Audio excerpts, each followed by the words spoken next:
reform in France and Europe? Well, I took it as a more general question about Europe than a question about France. I'm not responsible for what the French government is doing. Okay, so can we do better in terms of growth performance than what we have in Europe right now? Yes, we can do a lot better. Right now we are close to 0%, so it's and we can do more than that.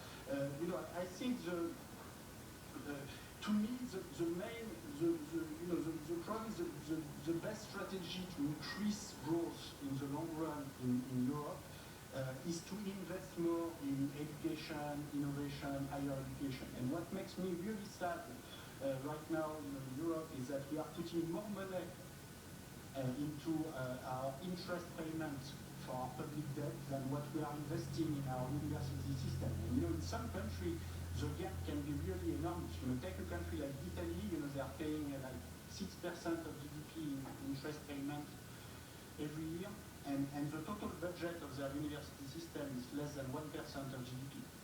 So you are putting 6 times more tax revenue in paying back our public debt to ourselves than we are investing in the future skills of our children. So then we can talk about labor market reform and changing the labor contract, and sometimes that's important.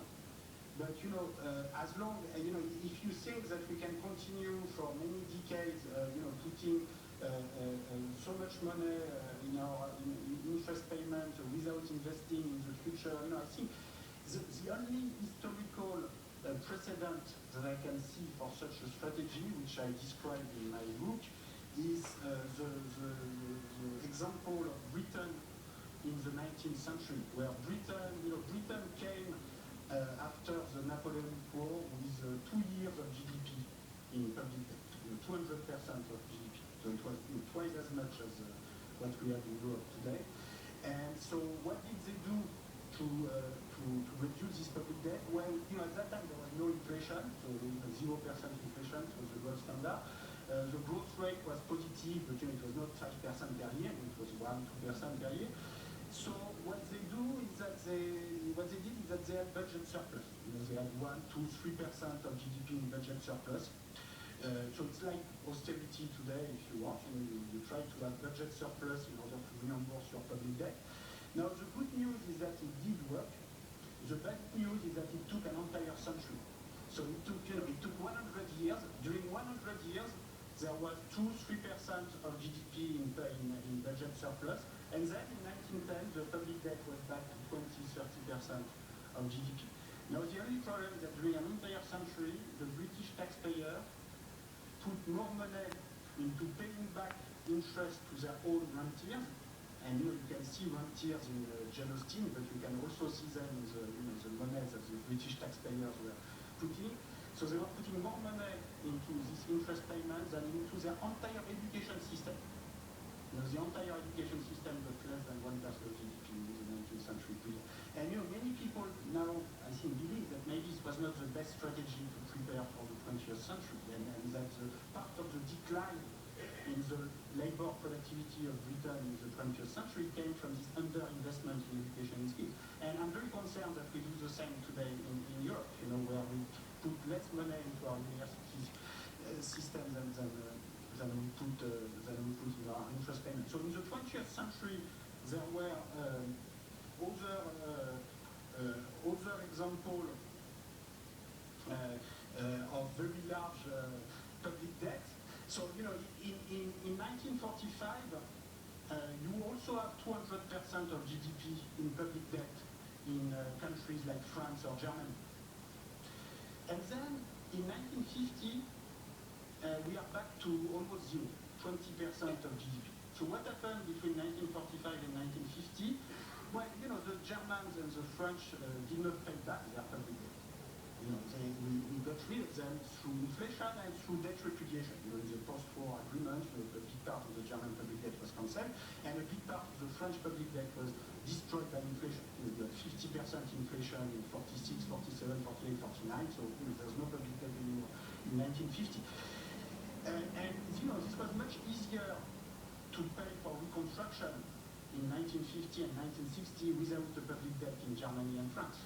To invest in infrastructure, to invest in education, to invest in health, if we had to pay back this public debt of 200% of GDP through budget surplus of 2% of GDP per year, we would still be paying it.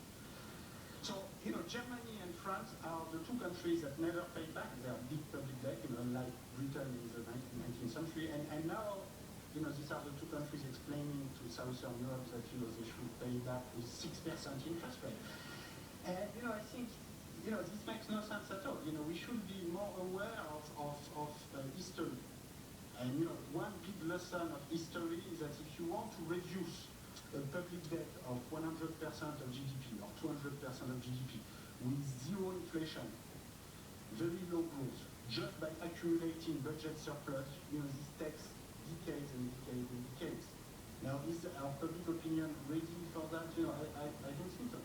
So I'm not saying inflation is the best option.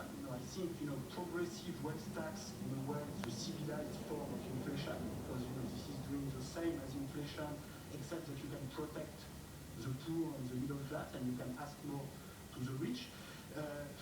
One problem with inflation, and generally speaking, one problem with monetary policy, which you very well mentioned, is that sometimes it does not benefit the right people. So right now we are asking a lot to our European Central Bank, but I think there are limits to what central banks can do. Creative monetary policy. Sometimes you don't really know what you're doing. Of course, it's easier to print billions of euros than to write a common corporate tax or to write a tax code, because rewriting the tax code, the tax parliament, you need people to agree. That's complicated.